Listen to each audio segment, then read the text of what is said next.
Shalom. I'm Rabbi Davidovich, speaking to you on behalf of the webyeshiva.org. This week, we begin a new book of the 5 books of Moses,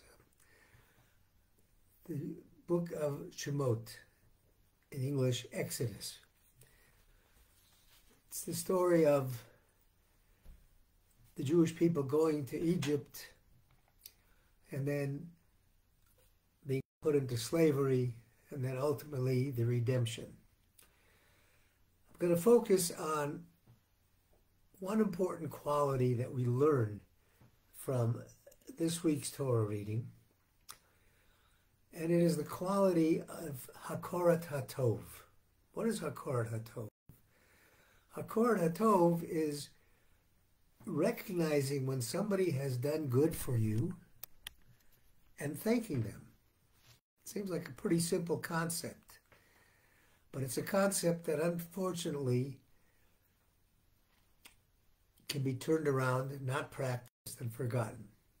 So what is it about this Parsha, this Torah reading, that teaches us that? Well, we have a very interesting statement towards the very beginning of this week's Parsha.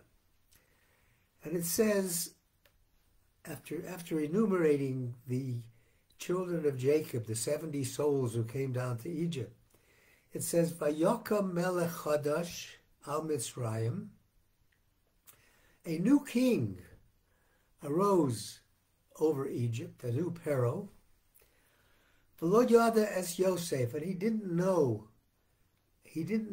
Joseph. First of all, there's a discussion in the Gemara.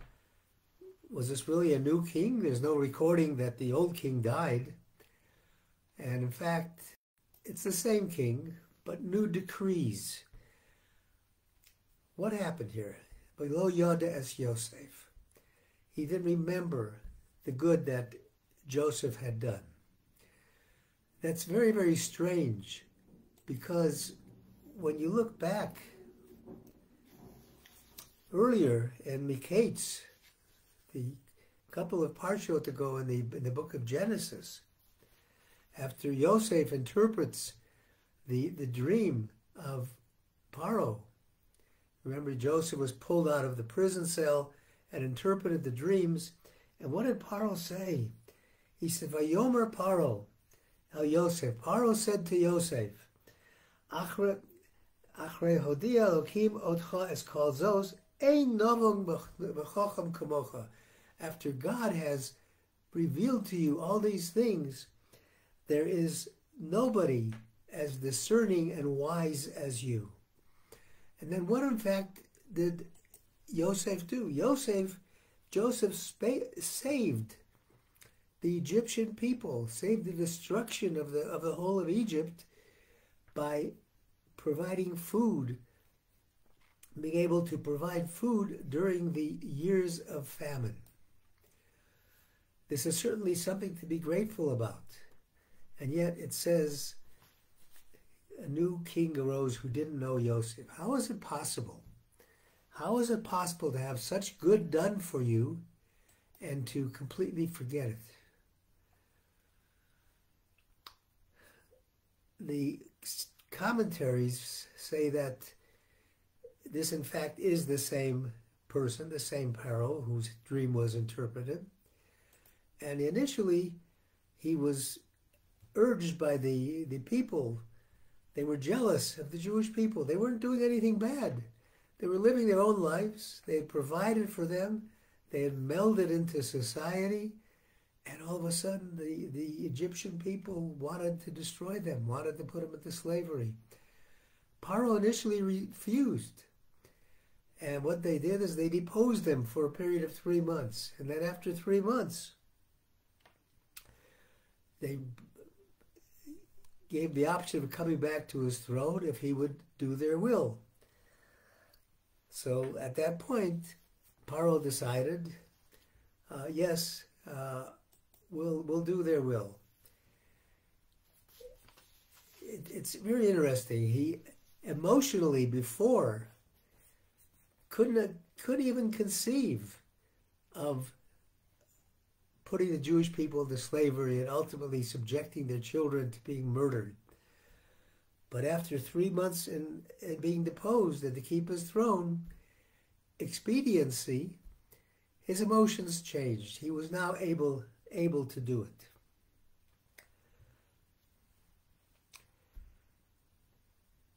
It's an interesting quality that it teaches us about life.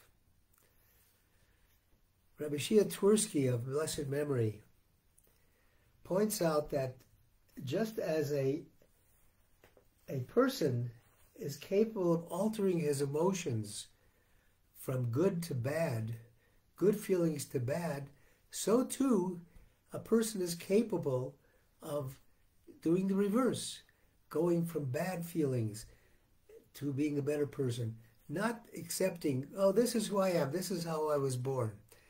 He says you can go beyond that. And he points out that the Reb Shneir Zalman of the Tanya said that it's an inborn capacity that one's intellect can be the master over one's emotions.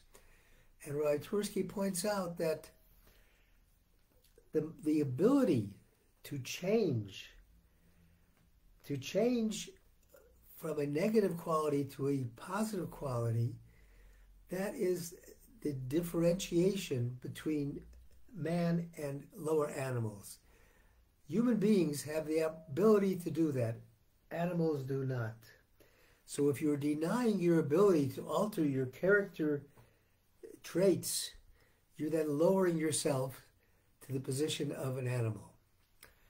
Now there's a couple of interesting comments. One is made by the Gemara I referred to earlier, Gemara Sota, when it says a new king was appointed. It says he certainly knew what Joseph and his accomplishments were, but he acted like he didn't. And the Rabbeinu Bachai, he quotes a midrash, which is very interesting.